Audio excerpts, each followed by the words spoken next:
My name is Dave Belt. This is my story of someone living in an active addiction to freedom and recovery and hope. My sobriety date's June 30th, 2015, meaning that I'm almost 8 years clean and sober, off everything, all pills, all alcohol.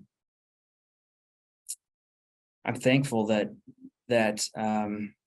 I'm sober, that I have a clear mind today, that I can share my story. And my hope is that it helps somebody out there. Whether you're looking to find some answers yourself, maybe you're trying to better understand a loved one. Maybe you're in recovery as well and just trying to keep your fire burning bright by listening to other stories. Whatever it might be, I hope that you get something out of this message today that helps you. So just going to take it with what it was like, what happened, and what it's like now. My story is not special or really different from so many I've heard before, but I want to take you back through a few memories that I have, some of the key points in my early history and what the pain was like in going through the experiences that I went through and put myself in. I didn't start drinking until I was 21. I grew up in an environment where I was loved. I had a lot of siblings, 2 brothers, 2 sisters, a lot of cousins, a lot of 30 plus cousins probably in the city I was in, getting together, family events, all 4 of my grandparents alive most of the time until I was in my early 20s. And I had no reason to escape life, which might be why I didn't start drinking until I was 21. I started drinking out of a deliberate choice of rebellion. Didn't grow up around alcohol or drugs, didn't even really grow up talking about it much. It just wasn't part of my reality. You know, the people I surrounded myself with, the friends I was with, a lot of church involvement, it just wasn't really part of who I was as a kid. But when I moved away to college, it became a chance for me to sort of reinvent who I was. And blank slate, I moved away 3 hours away, no one knew me. And it was a chance to sort of, who do I want to be, right? And I wanted to party, I wanted to rebel, I wanted to see what it was like. And I convinced myself that I would be a more well-rounded person if I was to party. I was interested in criminal justice, and again, I would tell myself, I need to understand what life is like, and I'll be better for it. And boy, was I wrong. Because again, I started at 21, I stopped at 37. So we're talking about 16 years of addiction. Not all of it was complete chaos and pain. You know, there was a lot of fun times. I wouldn't have continued down that path if it wasn't fun. But eventually came to a point where I wanted to stop. I could see that my life was not turning out the way that I had hoped. I was 37 years old when I stopped drinking and using drugs. At that time, I lived back in the room that I lived in when I was in high school. I lived back with my dad. My parents had since divorced, but I was back in the home I grew up in, and I didn't like who I was, and I wanted to stop, and I tried to stop many times.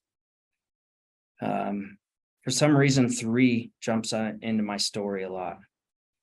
You know, in my past, I had 3 jail experiences in 3 different states.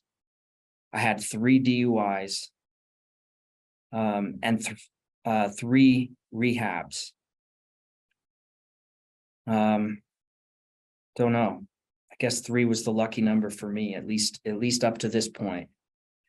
what I learned about and the way I live today is that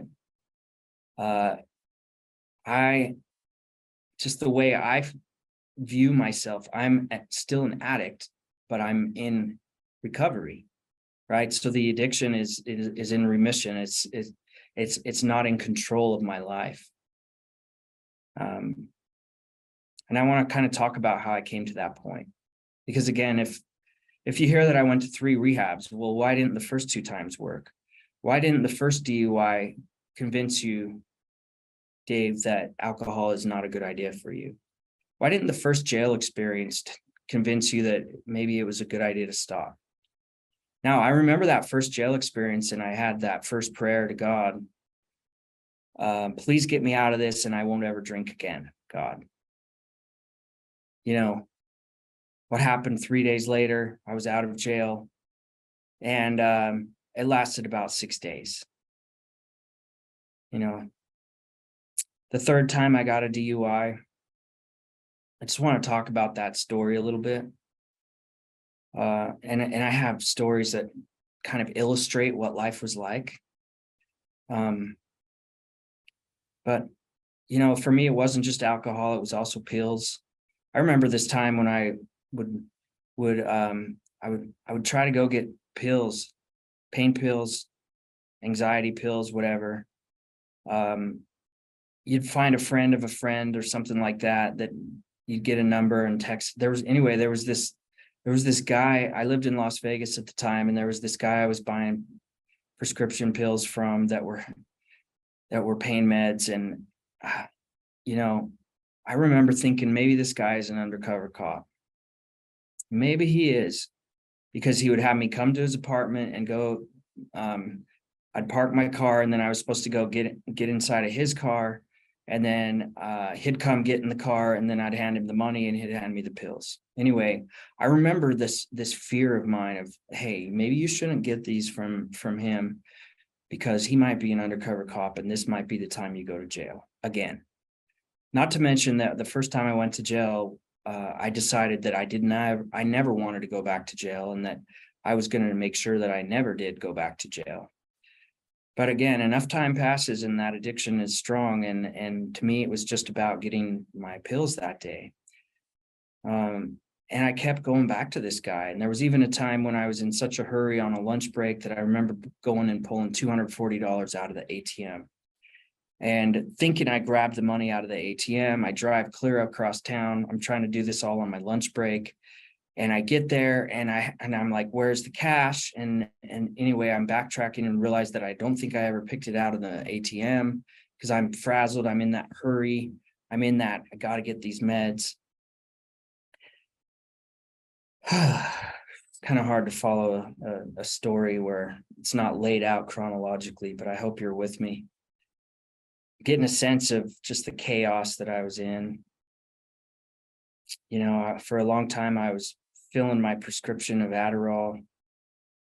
That was a legit prescription, diagnosed with ADHD in my 20s. And for a while that helped when I took it correctly. But it's eventually, you know, if 1 is good, 2 is better, and 3 is even better than 2. But I remember with my prescriptions each month, here was the routine for a long time. I would pick up the prescription. Well, first I'd try to fill it 3 days before it was supposed to be filled, because usually that's when the insurance would kick in. Usually couldn't do it before that, at least in my experience. So I was always a few days early, and sometimes I'd even be trying to talk them into it even earlier than that, because of course I was out for a couple of weeks. But I would get my prescription filled, and I would get out to my car in the parking lot. And before I even started my car, I was undoing that prescription bottle, and I was popping them, right? 5, 6 Adderalls with a Red Bull to wash it down. Because I wanted to feel that way, you know, even though I knew I was probably not going to go to sleep. Well, I wouldn't go to sleep that night, and I was going to have to try to work, and my brain was going to just turn into mush from lack of sleep and lack of eating. I didn't care at the time. It was just get me into this high. Those were, oh, I'm so thankful that I'm not a slave to that today. Same thing with the drinking. I remember usually after a weekend, because I tried to keep a job going for the most part, and a typical 8 to 5 job. And I remember after the weekend, I would go and take the garbage out and put it in the trash and be embarrassed because it seemed like, oh, this guy must have had a party the night before because of how many bottles were in that garbage bag from a couple days. Because usually I would just hole in my apartment and just completely drink to oblivion. I can remember drinking and passing out 3 times in one day. And it's just, oh, it just was not a good way to live. It wasn't fun. It started out fun. Then it started out with fun and some problems, and then it was just problems. So fast forward to me being 37 years old, back in the room I grew up in high school in. And I'm at work and I wasn't prepared for an afternoon meeting that we were supposed to have, and wanted to escape it, and eventually just decided what I was good at, which is run from feelings you don't want to feel. And I left work, didn't tell my boss, got in the car, started to drive. Didn't know really where I was going, just that I had to get out of that environment. Didn't really think through any consequences, just was like, I can't feel this way and I need to go change the way I feel. I drove to the gas station, got tall cans, 3 of them, and I pulled into a little alley and I popped that can and I started to drink it. And there was the relief that I needed. Let alone, how crazy is this that at that time I had 3 DUI convictions prior to that. I'd lost my license 3 times.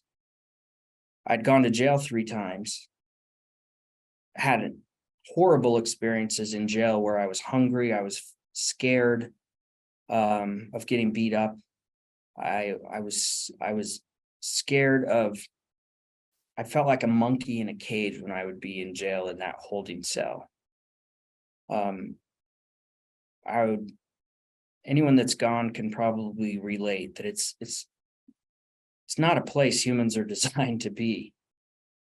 It's certainly not. And despite knowing that the next time I get a DUI, I'm looking at some long-term jail or maybe even prison.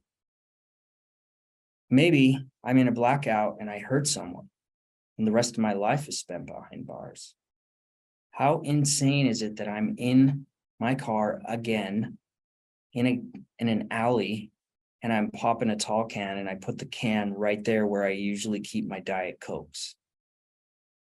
And as soon as I took that sigh of relief, I started to drive and I eventually ended up at a park close to where I was living at the time.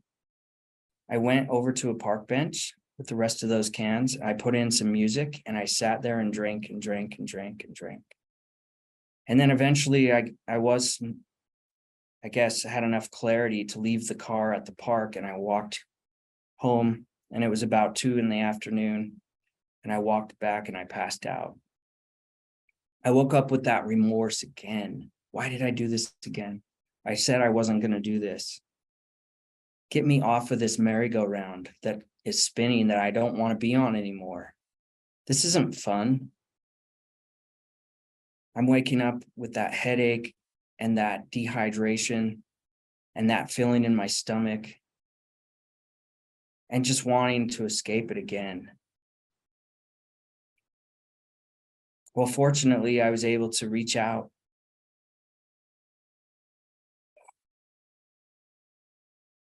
I was able to reach out to some other men in recovery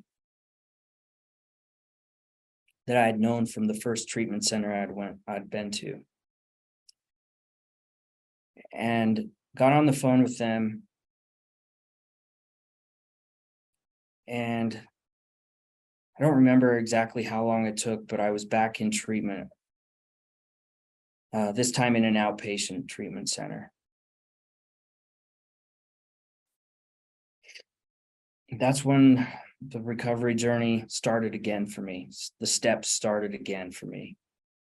Even though I'd worked the steps a few times before with some success, I can't really explain why it didn't work before, yet this time it's worked.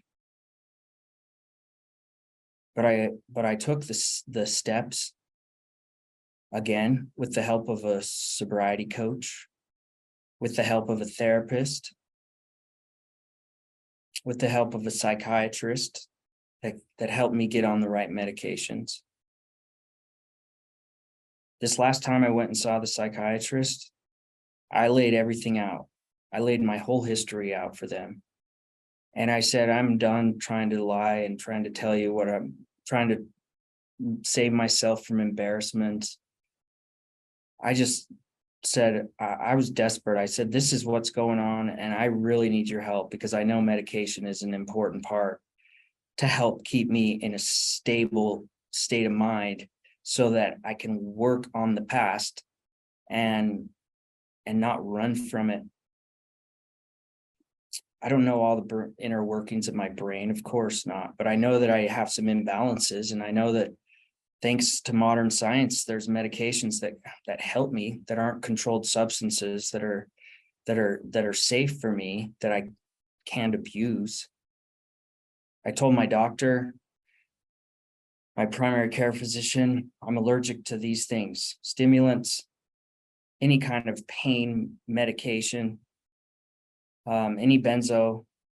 I'm allergic to those, and that's what it says in my file, so that I can't get those things, because I needed to remove any chance that I would go back to those things that I had been turning to for so many years. I also would mention, in terms of three, I've lost 3 people that are really close to me because of drugs and alcohol. My friend Hayden, who was the first person I ever drank with, my friend Steve, who was my best friend while I was in college, and who I had a lot of fun times with, but also got into a lot of trouble with, and eventually the relationship soured over drugs. And he died in a drug deal in a Walmart parking lot. And I lost my ex-fiance from a long time ago, who eventually took her own life and overdosed. It was a rough time from 21 to 37. It really was, but it's helped me become who I am today. Again, I'm not going to go through every action that I had to take in working the steps. What I can do is an endorsement that going through the steps with a sobriety coach or a sponsor is what I needed in order to feel what I needed to feel,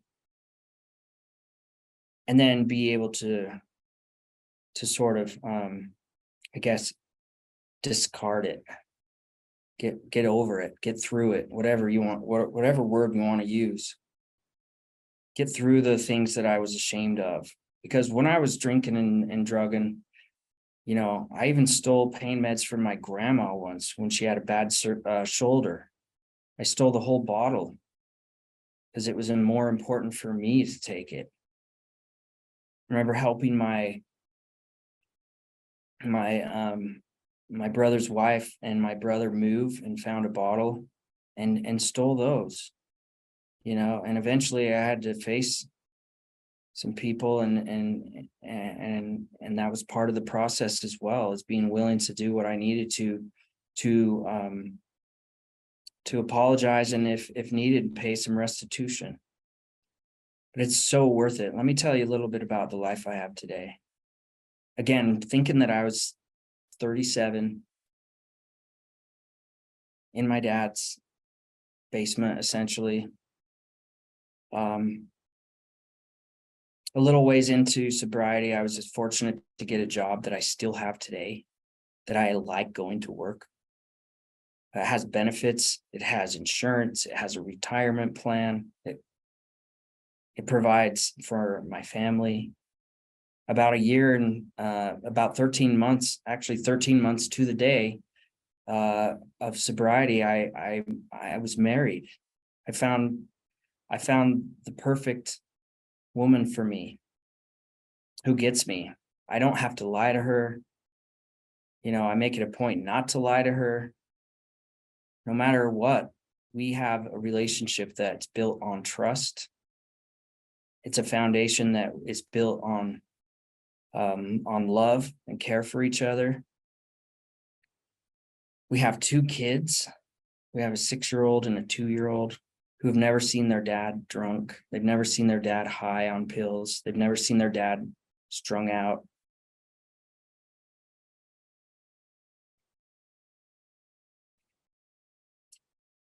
I want to just end with what I do every day to stay sober.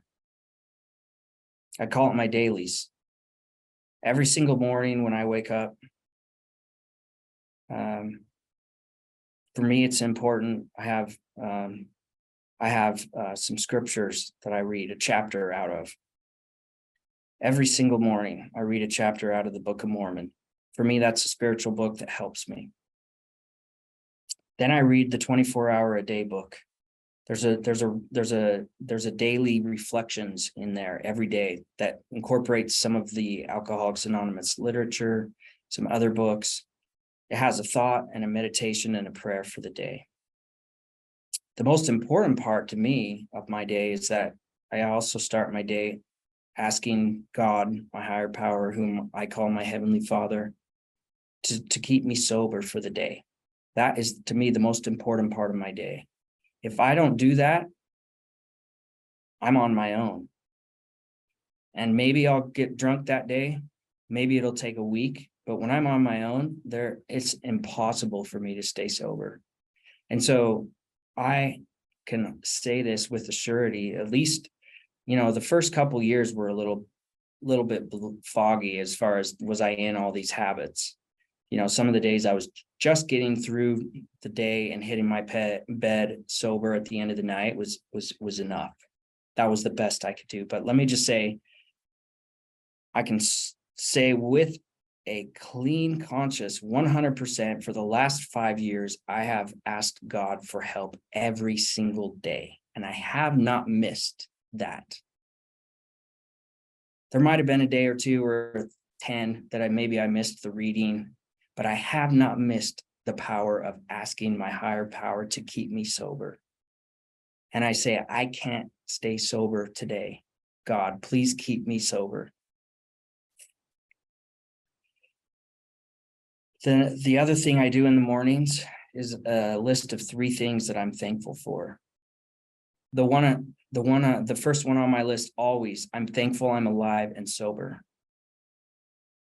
And then I come up with 2 things, and it's sometimes they repeat from a few days ago, but there's always things to be thankful for.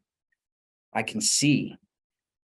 I have both eyes. Both eyes work. I got LASIK in sobriety.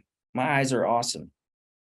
I can go to the dentist. I have good teeth, thanks to being able to afford that with insurance and a job, and sobriety has given me that. I can walk. I'm not in a wheelchair. I'm not paralyzed. I have food and water available to me. I wake up in a warm bed surrounded by people that love me.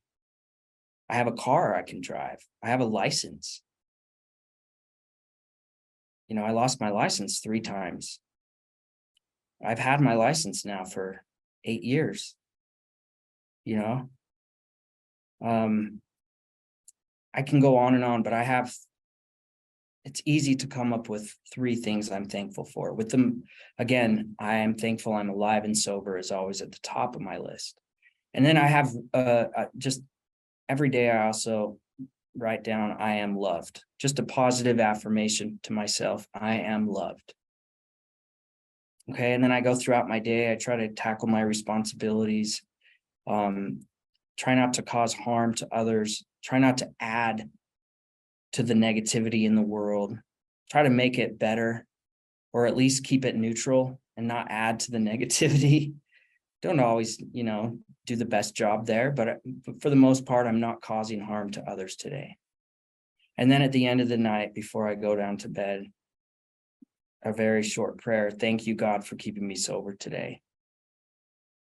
That's my dailies. That's working so far. My prayers are not drawn out long. For some people, perhaps. For me, this is what works. And I'm going to keep doing what's working. And I'm going to stay willing to up the ante if needed. If I get uncomfortable and feel that the time is ready to step up meetings, to step up working with a newcomer, to step up sharing my story. When that feeling comes up, I need to be ready and willing and am prepared to throw my story out there, throw my experience out there in hopes that it can help someone else.